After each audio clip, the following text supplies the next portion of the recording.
அன்பிற்கினிய தமிழ் பெருமக்கள் அனைவருக்கும் அதிமுக பொதுச் செயலாளரும் முன்னாள் முதலமைச்சருமான எடப்பாடி கே பழனிசாமி இனிய தமிழ் புத்தாண்டு நல்வாழ்த்துக்களை தெரிவித்துள்ளார்.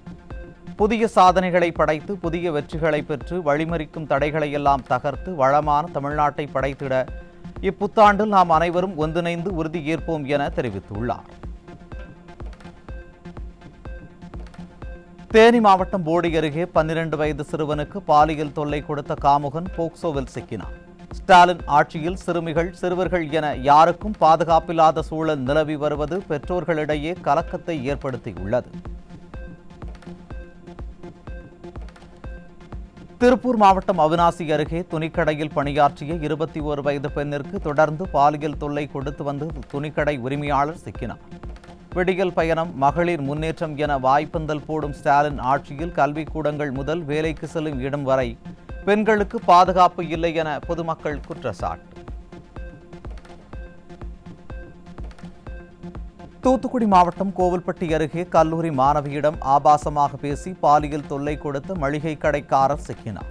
ஸ்டாலின் ஆட்சியில் பெண்கள் வீதியில் நடமாட முடியாதபடி பாலியல் குற்றங்கள் பல்கி பெருகி இருப்பது பெற்றோர்களிடையே அச்சத்தை ஏற்படுத்தியுள்ளது.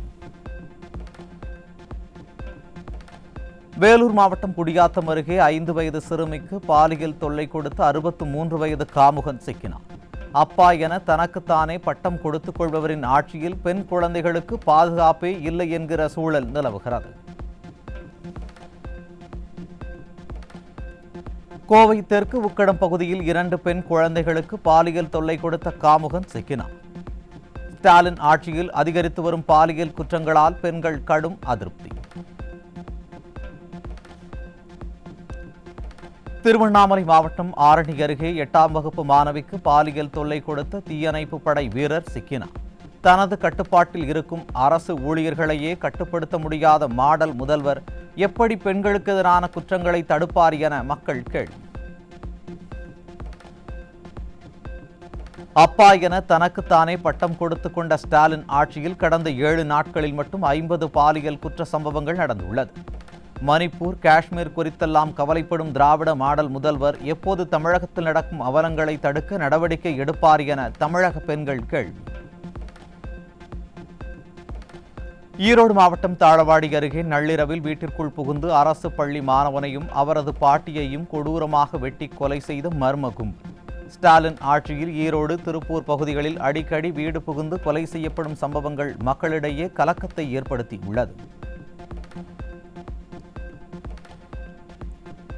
சிவகங்கை மாவட்டம் இளையான்குடி பேருந்து நிலையம் அருகே இளைஞர் பலத்த வெட்டுக்காயங்களுடன் முகம் சிதைக்கப்பட்ட நிலையில் கொலை செய்யப்பட்டு கிடந்ததால் பரபரப்பு.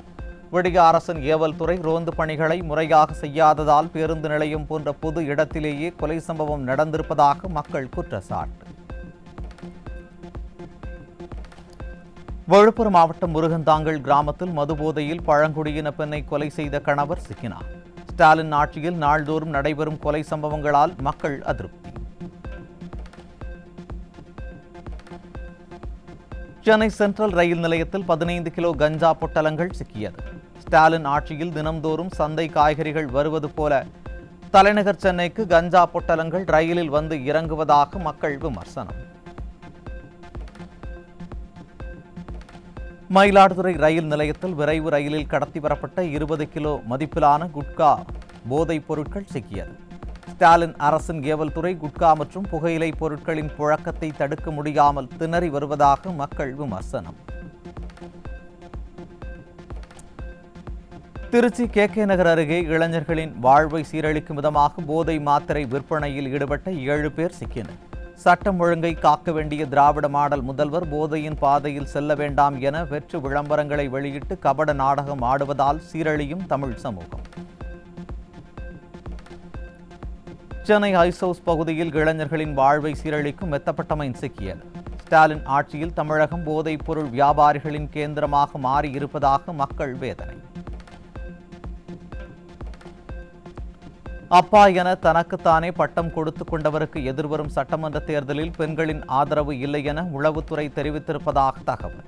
விடியல் பயணம், உரிமை தொகை போன்ற திட்டங்கள் எதுவும் கை கொடுக்காது என உளவுத்துறை கொடுத்த ரிப்போர்ட்டால் உறக்கமின்றி தவிக்கிறாராம் திராவிட மாடல் முதல்வர். பொன்முடி வேலு உள்ளிட்ட திமுகவின் முக்கிய அமைச்சர்கள் பெண்கள் குறித்து பேசிய ஆபாச அவதூறு பேச்சுகளே பெண்கள் கடும் அதிருப்தியில் இருக்க காரணம் என உளவுத்துறை கணித்திருப்பதாக தகவல். 4ஆம் தர பேச்சாளர்கள் போல திமுக அமைச்சர்களாலும் நாள்தோறும் அதிகாரிக்கும் பெண்களுக்கும் எதிரான பாலியல் குற்றங்களால் பெண்களின் ஆதரவை திமுக இழந்திருப்பதாக தகவல். முதல்வருக்கு மட்டுமே கிடைக்க வேண்டிய உளவுத்துறை ரிப்போர்ட் நாளிதழ்களுக்கும் செய்தி நிறுவனங்களுக்கும் கிடைக்கும் அளவிற்கு செயலற்ற முதல்வராக ஸ்டாலின் இருப்பதாக மக்கள் விமர்சனம். முதல்வர் எதையும் கண்டுகொள்ளாததால் ரிப்போர்ட்டுகளை நாளிதழ்களுக்கு லீக் செய்கிறார்களா உளவுத்துறை அதிகாரிகள் என மக்கள் சந்தேகம். விடுதலை சிறுத்தைகளை தொடர்ந்து ஆட்சியில் பங்கு, துணை முதல்வர் பதவி என திமுகவிற்கு நெருக்கடி கொடுக்கும் காங்கிரஸ் கட்சி. அதிமுக தலைமையில் பலமான கூட்டணி அமைந்ததால் நடுக்கத்தில் இருக்கும் திமுகவை நேரம் பார்த்து கூட்டணி கட்சிகள் மிரட்டத் தொடங்கியிருப்பது அம்பலம். சென்னையில் சைபர் குற்றப்பிரிவிற்கென தனியாக கட்டிடம் அமைக்க 20 கோடி ரூபாய் நிதி ஒதுக்கி 3 ஆண்டுகளான நிலையில் எந்த பணியும் நடைபெறவில்லை என குற்றச்சாட்டு. முதல்வர் அவர் துறை சார்ந்து அறிவித்த அறிவிப்பே இப்படி வெற்று அறிவிப்பாக இருக்கும் நிலையில் மற்ற துறைகளின் நிலை எப்படி இருக்கும் என மக்கள் கேள்வி. பணி நிரந்தரம், ஊதிய உயர்வு உள்ளிட்ட கோரிக்கைகளை முன்வைத்து போராடி வரும் கௌரவ விரிவுரையாளர்கள் கருணை கொலை செய்துவிடுங்கள் என முதல்வருக்கு கடிதம் எழுதி வருவதாக தகவல். குறைந்த ஊதியத்தில் பணியாற்றும் தங்களுக்கு தேர்தல் நேரத்தில் வாக்குறுதி கொடுப்பதாகவும் ஆட்சி அமைந்ததும் ஏமாற்றி வருவதாகவும் திராவிட மாடல் அரசு மீது விரிவுரையாளர்கள் குற்றச்சாட்டு. கோவையில் பொதுத் தேர்வில் 100% தேர்ச்சி என விளம்பரப்படுத்திக் கொள்வதற்காக சில பள்ளிகளில் மாணவர்களுக்கு போலியாக மருத்துவ சான்றிதழ் தயாரித்து ஸ்கிரைப் முறையில் தேர்வு எழுத இருப்பதாக தகவல். இதுவரை முன்பு எப்போதும் இல்லாத வகையில் இந்த ஆண்டு 1235 ஸ்கிரைப்புகள் மூலம் 9253 மாணவர்கள் தேர்வு எழுதியிருப்பதாக தகவல் வரும் நிலையில் தமிழகம் முழுவதும் எவ்வளவு பெரிய மோசடி அரங்கேறி இருக்குமோ என மக்கள் சந்தேகம். இந்து சமயம் குறித்து ஆபாசமாக பேசிய அமைச்சர் பொன்முடியை பதவியில் இருந்து நீக்கவில்லை எனில் ஒன்று கூடி போராட்டத்தில் ஈடுபடுவோம் என இந்து மத விரோத ஸ்டாலின் அரசுக்கு சன்னியாசிகள் கடும் கண்டனம். அசுரத்தனமான அரக்கத்தனமான இந்த ஆட்சியை ஒழிக்க வேண்டும் எனவும் உள்ளே சாக்கடை இருந்தால் வெளியே சந்தனமா வரும் எனவும் சன்னியாசிகள் காட்டம்.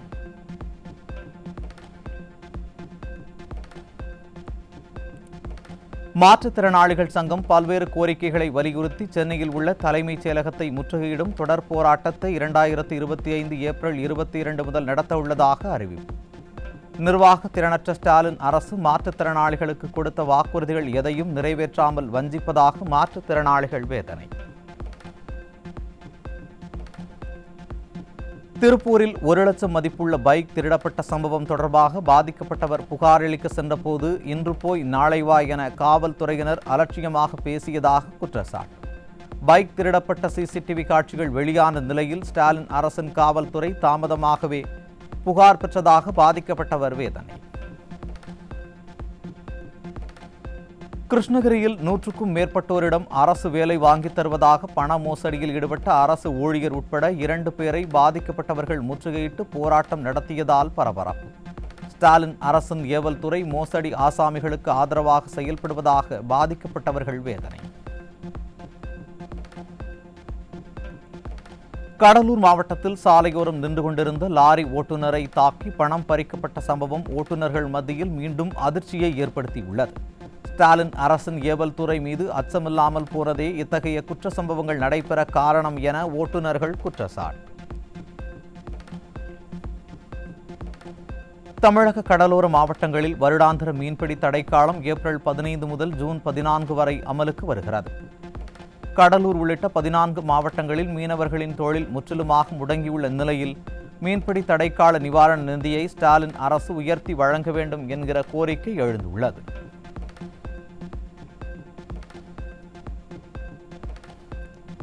மாநில மசோதாக்கள் குறித்த ஆளுநரின் முடிவுக்கு உச்சநீதிமன்றம் காலக்கெடு நிர்ணயித்துள்ளது. மாநில சட்டசபையில் மீண்டும் நிறைவேற்றப்பட்ட மசோதாவுக்கு ஒப்புதல் வழங்க 1 மாத காலத்திற்குள் முடிவு எடுக்கப்பட வேண்டும் என காலக்கெடு நிர்ணயம்.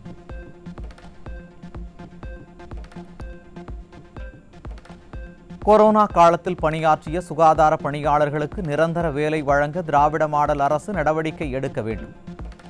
சமூக சமத்துவ டாக்டர்கள் சங்கம் வலியுறுத்தல்.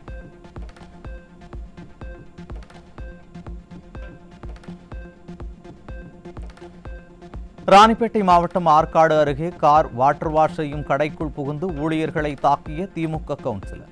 உள்ளாட்சியில் நல்லாட்சி என நாவினிக்க பேசிய ஸ்டாலின் தேர்தலுக்கு பின் திமுகவினர் செய்யும் ரவுடித்தனத்தை கண்டுகொள்ளாமல் இருப்பதாக மக்கள் ஆதங்கம்.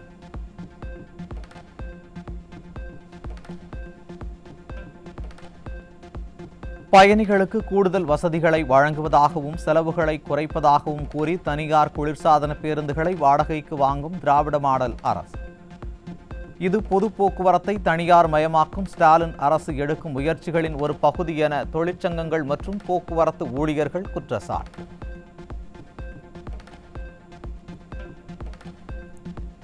சென்னை மற்றும் புறநகர் பகுதியில் கடந்த சில தினங்களாக அறிவிக்கப்படாத 8 மணி நேர மின்வெட்டால் தூக்கமின்றி தவிக்கும் பொதுமக்கள். மின் கேபிள்களில் பழுது ஏற்பட்டுள்ளது என மின்வாரிய ஊழியர்கள் சாக்குப்போக்கு சொல்லும் நிலையில் கருணாநிதியின் ஆட்சியைப் போலவே ஸ்டாலின் ஆட்சியும் இருண்ட ஆட்சிதான் என மக்கள் விமர்சனம்.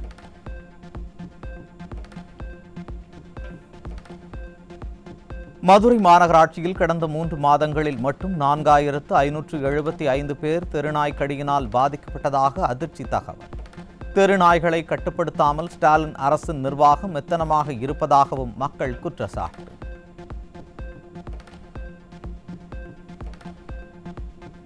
குருத்தோலை ஞாயிறு தினத்தையொட்டி தேவாலயங்களில் இன்று நடைபெற்ற குருத்தோலை பவனி மற்றும் சிறப்பு ஆராதனையில் ஏராளமான கிறிஸ்தவர்கள் பங்கேற்றனர்.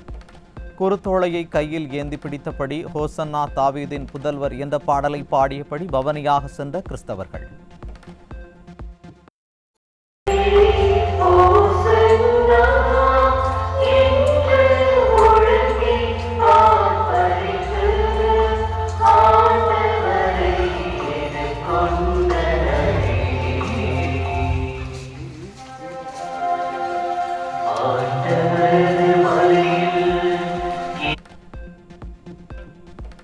திருவண்ணாமலை அருணாச்சலேஸ்வரர் கோவிலில் பங்குனி மாத பௌர்ணமியை ஒட்டி பல்லாயிரக்கணக்கான பக்தர்கள் கிரிவலம். பல மணி நேரத்திற்கு மேலாக பக்தர்கள் நீண்ட வரிசையில் காத்திருந்து சுவாமி தரிசனம் செய்தனர். ஏப்ரல் மாதத்தில் இதுவரை இல்லாத அளவுக்கு தமிழகத்தில் அதிகபட்ச வெப்பநிலை பதிவாகியுள்ளது. வேலூரில் 40 டிகிரி செல்சியஸ் வெப்பநிலையும், சென்னையில் அதிகபட்சமாக 39.7 டிகிரி செல்சியஸ் வெப்பநிலையும் பதிவாகியுள்ளது. நேஷனல் ஹெரால்டு பத்திரிகை சொத்து பரிவர்த்தனையில் நடந்துள்ள மோசடிகள் தொடர்பாக 661 கோடி ரூபாய் மதிப்புள்ள சொத்துக்களை பறிமுதல் செய்ய அமலாக்கத்துறை நோட்டீஸ். சோனியா காந்தி, ராகுல் காந்தி ஆகியோர் தொடர்புடைய சொத்துக்களை பறிமுதல் செய்வதற்கான நடவடிக்கையில் அமலாக்கத்துறை தொடங்கி இருப்பதால் காங்கிரஸ் தலைமை அதிர்ச்சி.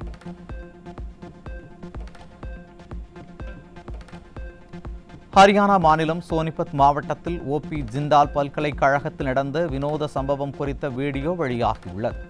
ஆண்கள் விடுதிக்கு தனது காதலியை சூட்கேஸில் அடைத்து அழைத்து வந்த மாணவர் கையும் களவுமாக சிக்கிய காட்சிகள் வேகமாக பரவி வருகிறது.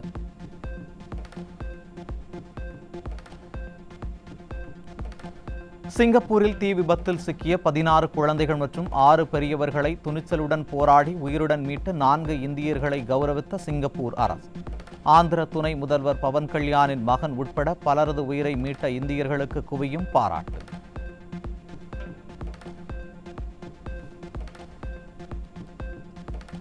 உக்ரைனின் தலைநகர் கீவ் மீது ரஷ்யா நடத்திய ட்ரோன் தாக்குதலால் பல கட்டிடங்கள் சேதம். உக்ரைனின் பல்வேறு பகுதிகளை குறிவைத்து ரஷ்யா 88 ஆளில்லா விமானங்களை ஏவியதாகவும் அவற்றில் 56 விமானங்கள் சுட்டு வீழ்த்தப்பட்டதாகவும் அந்நாட்டு அரசு தகவல்.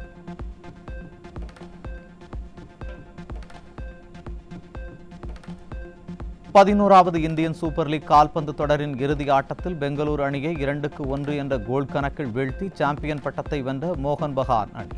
சாம்பியன் பட்டம் வென்ற மோகன் பகான் அணிக்கு 6 கோடியும், இரண்டாவது இடம் பிடித்த பெங்களூரு அணிக்கு ரூபாய் 3 கோடியும் பரிசு தொகையாக வழங்கப்பட்டது.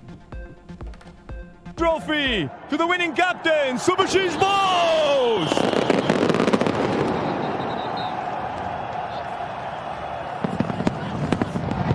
They continue to think the same old thought. Winning is all they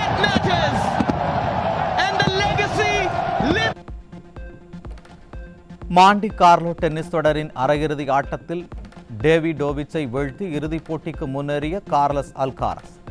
Alcaraz இந்த ஆட்டத்தில் 7-6 மற்றும் 6-4 என்ற நேர் செட் கணக்கில் வெற்றி பெற்று இறுதிப் போட்டிக்கு முன்னேறியுள்ளார்.